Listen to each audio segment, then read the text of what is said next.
tonight on, drumroll please, Saturday Night History! I'd like to start off by thanking our online viewers and our live audience. For those of you who don't know, here on Saturday Night History, we let our fans tweet us a question about anything history related, and we do our very best to answer them here on our show.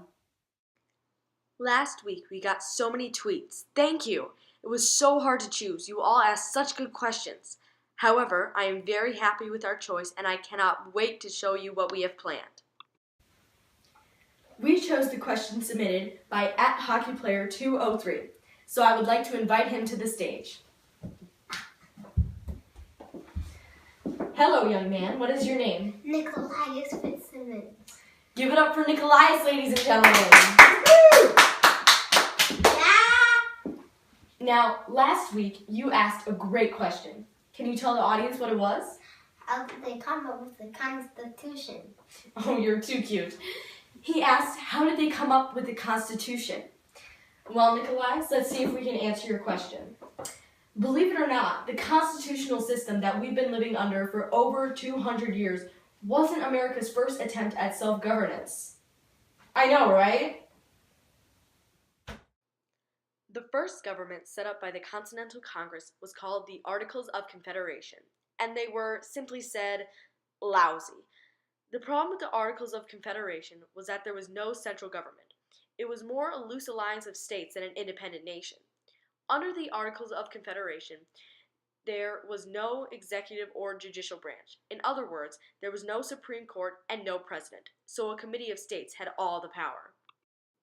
Each state had one vote, and 9 out of 13 states had to agree for any decision to happen.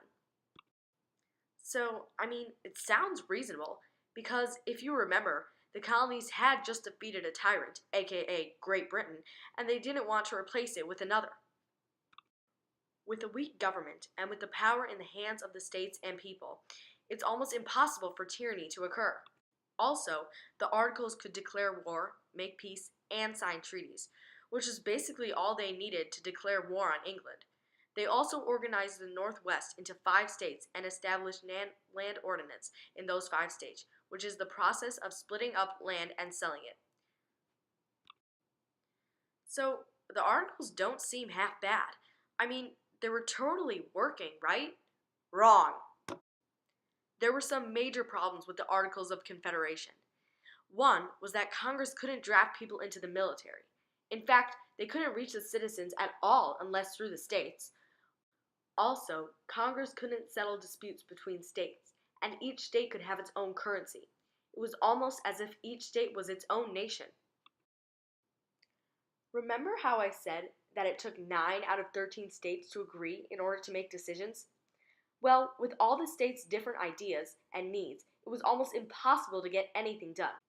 Everyone was thinking of the needs of their own states, not the nation. The biggest problem with the Articles was that the government couldn't tax.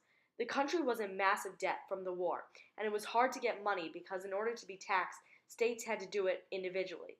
And let's be real, who wants to be taxed?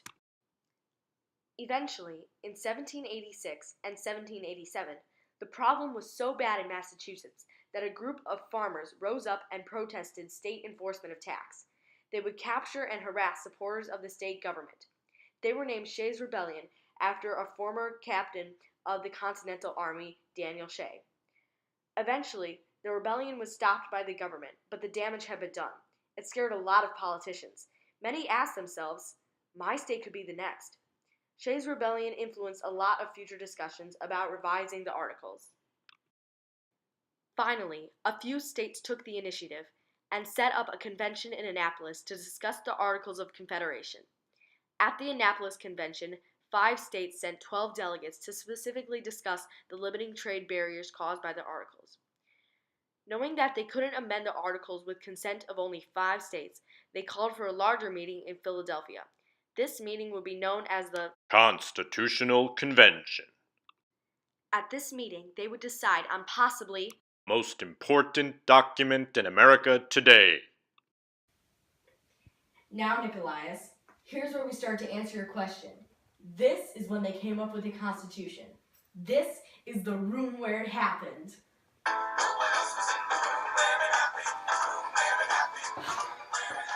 Thank you, Lynn. But with 55 delegates with different ideas, how did they do it? One word, my friend. One word. Compromise. So, you said it perfectly. 55 delegates from every state but Rhode Island came with different ideas and principles on how the government should be run. Rhode Island declined the invitation because they were afraid that with a new, stronger government, they would lose power because they were so small. The convention was for the sole and express purpose of revising the Articles of Confederation. So, the delegates should make a few changes, but not completely start anew, right? Well, a lot of people agreed. They said that we should stick with the articles and keep power with the states because we don't want tyranny, and it will be hard to govern each state individual needs. However, others wanted a stronger national government because the articles obviously weren't working. Goodbye, Articles of Confederation. The compromise was to have a stronger national government, but limited by the people and states. Now we get to the big problem. Representation. States with small populations rallied behind the New Jersey Plan. They wanted every state to be represented equally, regardless of size. They were afraid to lose power. The larger states rallied behind James Madison's Virginia Plan. They wanted representation to depend on population, because it wouldn't be fair to the larger states if they were represented the same as smaller ones. This was the most divisive issue of the Constitutional Convention. Well, what did they do? Compromise. Now, how do you compromise two opposing ideas? You do both. They split the Congress into two houses. The upper house was a Senate, in which every state is represented equally, 2 representatives each. The lower house is the House of Representatives, where states are represented based on population. Now, this compromise wasn't good. It was great, and it is still known as the Great Compromise or the Connecticut Compromise today because, guess what? We still use it. Now, there were other arguments too. Some said that the people should elect the government. Others said that the government should choose because the people aren't qualified enough. What did they do? You guessed it, compromise. They had the Senate be elected by the state and the House of Representatives be elected by the people. Another was that some people said that there should be a single executive or president governing all the states because they will feel responsible for the well-being of the people. Others said that it's way too much like a king. The compromise was the Electoral College. People are actually voting for representatives who say they'll vote for a certain person. And then there's slavery. Some people just said, no, it's wrong. Others said that it benefits the economy and that the South will leave the nation if they can't own slaves, so let them do what they want. The compromise was that slave trade was illegal, but not slavery, and that slaves or other persons, as they said, would count for 3/5 of a person in terms of representation. So, yeah. One thing the delegates could agree on, however, was to have separation of powers, have the government split into branches, the executive, legislative, and judicial. They would limit each other's power. This idea came from a French man named Charles Louis de Bourbon de Montesquieu. Fun name, right? Wow, that was difficult. You think that was hard? Now they have to get the Constitution ratified. In order to make the Constitution the law of the land, they had to get 9 out of 13 states to agree. 6 states quickly ratified it, and it seemed that it would be a law in no time because they only needed 3 more states. Well, 2 groups developed in the remaining states. One was the Federalists, who supported the Constitution. The other was the cleverly named Anti-Federalists, and they were against the Constitution. Spoiler alert, the Federalists win. However, the Anti-Federalists had some good points.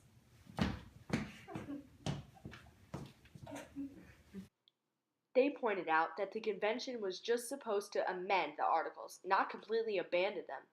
They thought the states would surely lose power, and a small government will protect the people's rights better than a large.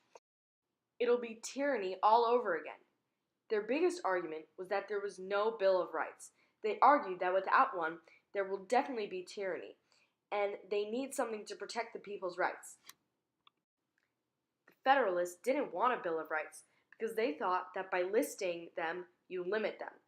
If you say you have the right to A, B, C, and D, but leave out E, your rights to E are taken away. The Federalists also argued that there won't be tyranny because the president is elected and can be removed, and the power of the president is balanced out by Congress, checks and balances. Also, the people have the power to protect their rights. They also said that the articles were a disaster that needed to be fully changed. The playing field was pretty even. Both sides had good arguments. Then, John Jay, James Madison, and Alexander Hamilton wrote a series of 85 essays defending the Constitution. They were called the Federalist Papers, and they influenced many people. John Jay got sick after writing 5. James Madison wrote 29. Hamilton wrote the other 51. Man, the man was non-stop. But that's another story. I'm sorry. I had to. Anyways, eventually they came to a compromise. The other states would ratify the Constitution under the condition that a Bill of Rights be added. And when it was, to prevent limiting of rights, they cleverly added a statement saying that they had more rights than were listed. Well, there you have it. So did that answer your question? Yes. Good. Well, thank you so much for joining us tonight, and we hope to see all of you guys next week on Saturday Night History!